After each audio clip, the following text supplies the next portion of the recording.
Assalamualaikum warahmatullahi wabarakatuh. Berjumpa lagi dengan Ibu. Anak-anak, kali ini kita akan belajar mengenai sujud. Kalau yang kemarin kita sudah membahas sujud syukur, yang kedua sujud sahwi, dan yang terakhir kali ini adalah sujud tilawah. Kalau yang kemarin sujud syukur itu dilakukan di luar sholat. Yang kedua sujud sahwi itu dilakukan di dalam sholat. Kalau yang sekarang sujud tilawah itu bisa dilakukan di dalam dan di luar sholat. Baik anak-anak, mari disimak. Itu akan menjelaskan tentang sujud tilawah. Sujud tilawah itu adalah sujud yang dilakukan pada saat kita mendengar atau membacakan ayat-ayat sajadah di dalam Al-Quran, baik itu di dalam sholat maupun di luar sholat. Jadi sudah jelas anak-anak bahwa sujud tilawah ini bisa dilakukan di dalam dan di luar sholat, seperti yang sudah dicontohkan dalam Nabi berdasarkan hadisnya. Bismillahirrahmanirrahim. An Abani Umaro qala kana Nabi sallallahu alaihi wasallam yaqra'u alaina surata fiha sajdatu fayasjudu wa nasjudu hatta ma yajida ahaduna maudi'a jabahatihi, yang artinya dari Ibnu Umar radhiyallahu an, ketika Rasulullah SAW membacakan ayat-ayat yang mengandung ayat sajadah, beliau di hadapan kami, beliau langsung sujud dan kami pun pula mengikuti sujud sampai ada sahabat yang tidak mendapatkan tempat untuk sujud. Jadi sudah jelas anak-anak bahwa Nabi pun juga mencontohkan sujud tilawah dan hukumnya adalah sunnah. Juga ada contoh pada saat peristiwa ketika Nabi itu khutbah dan beliau itu menjadi imam khutbah ketika membacakan surat An-Nahl ayat 16. Pada saat sampai di ayat sajadahnya, beliau langsung turun lalu sujud dan lalu itu diikuti para jamaah hajinya jamaah sholat khutbah, lalu mereka sama-sama sujud mengikuti Nabi, lalu dilanjutkan khutbah Jumat selanjutnya.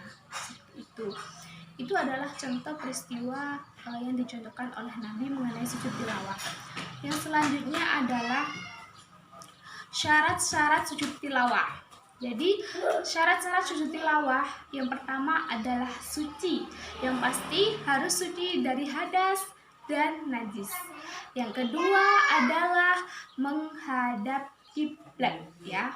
Yang selanjutnya adalah menutup aurat. Yang pasti pada saat kita akan menghadap Allah, yang usahakan semuanya harus tertutup kecuali wajah, ya kan, dan telapak tangan. Yang selanjutnya adalah setelah mendengarkan atau membaca ayat-ayat sajadah. Itu adalah syarat-syarat sujud tilawah. Yang selanjutnya adalah rukun dari sujud tilawah. Yang pertama adalah niat untuk melakukan sujud. Yang selanjutnya adalah takbiratul ihram. Setelah takbiratul ihram lalu sujud, dan setelah sujud lalu duduk lalu salam. Kalau tata caranya, jadi anak-anak, sujud tilawah ini kan sudah Ibu jelaskan tadi ada dua, yaitu dilakukan di luar sholat dan ada yang dilakukan di dalam sholat. Kalau yang di dalam sholat, tata caranya yaitu pada saat kalian menjadi, misalnya nih, kalian pada saat menjadi makmum. Nah, kebetulan imam kalian ini membacakan ayat-ayat sajadah yang ada di dalam Al-Quran. Lalu imam kan otomatis sujud. Nah, kalian itu langsung mengikuti sujud juga, karena pada saat itu kalian menjadi makmum. Jadi kalian harus mengikuti imam. Meskipun pada saat sholat kalian tidak mendengarkan ketika imam itu membacakan ayat-ayat sajadah gitu. Misalnya gini, aku kok nggak mendengarkan imam membacakan ayat sajadah, terus apakah aku harus ikut mengikuti pola? Iya, jawabannya iya, karena kalian di situ niatnya kalian itu sholatnya berjamaah gitu. Kalau kalian sholat sendiri, tata caranya pun sama. Yang membedakan adalah pada saat itu kalian sholat sendirian ya. Kalau kalian berjamaah, kalian mengikuti imam, seperti itu. Terus selanjutnya yaitu kalau yang di luar sholat.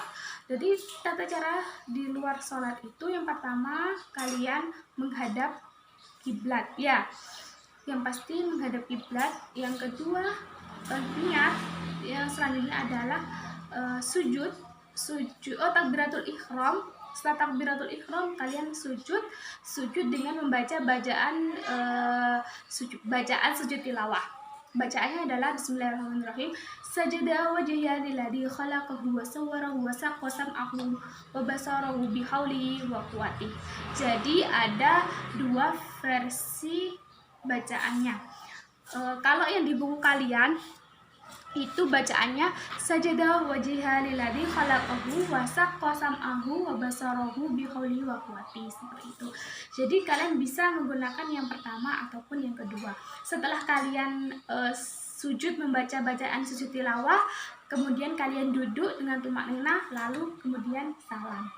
Seperti itu. Itu adalah contoh dari tata cara pelaksanaan sujud tilawah di dalam dan di luar sholat. Adapun mengenai sebab-sebab dilakukannya sujud tilawah, yang pasti adalah kalian membaca ataupun mendengar bacaan ayat-ayat sajadah. Nanti ibu akan memberi contoh ayat-ayat sajadah yang ada di dalam Al-Quran. Jumlahnya ada 15. Nanti bisa kalian simak ya di sebelah kanan itu. Nah, selanjutnya adalah hikmah dari sujud tilawah. Yang pertama adalah kita akan terhindar dari godaan setan. Yang selanjutnya adalah lebih memaknai dan menjiwai ketika membaca Al-Quran.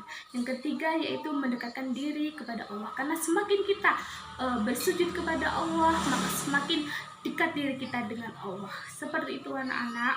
Mungkin hanya itu saja yang dapat ibu sampaikan.